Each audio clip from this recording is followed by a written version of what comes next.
限定网络热门装修视频，在香港0.1棺材房，子豪祖孙3代凑齐22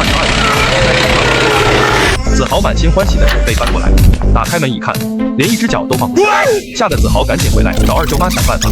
不是哥们，香港的房子我知道很贵，但也不至于这么贵啊！你这0.3平方够干什么的啊？甚至可以说狗都住不下。几根工字藤连接地点向外起身，再厚着脸皮找二舅妈借几颗膨胀螺丝，把它狠狠地固定在墙里才牢固。中间再用几根短的连接铺上专业压型钢板，上面加密一层田字格钢筋网，浇灌混凝土，耐用1万年。装上断桥铝合金窗，这里就是子豪的家。子豪开心地跳芭蕾，房间也增加到了2.6个平方。努力了这么久，子豪也算是住上了空调外机的位置。你在这里安家，上边邻居如果空调漏水的话，那你家就会下雨，到时候还是一个水井房，真的不错。地面做台高，下面可以收纳子豪的日常杂物，盖上盖板就是平台。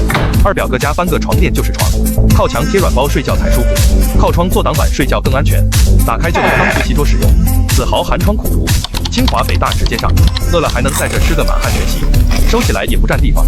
做榻榻米可以，贴软包也可以，但我不建议你在玻璃这边的位置装这个折叠挡板，原因是不安全，毕竟要用窗户来借力，时间久了可能连人带床直接掉下去。几根镀锌方管搭骨架，外包大理石更美观，记得提前预买给排水，放上马桶就是卫生间。子豪可以在上面尽情的享受排山倒海的体验，上面装个花洒就是淋浴区，旁边搭配矮柜，子豪在家就能做满汉全席。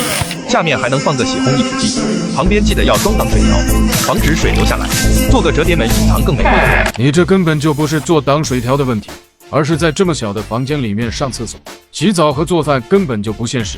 不说味道的问题，而是睡觉睡到一半，直接变成了骆驼祥子。对面做2块瓷板，子豪喜欢看的文学书籍上面放，下面可以挂子豪的衣服，最后放个活动爬梯，子豪就有了一个功能齐全的房间，再也不用寄人篱下了。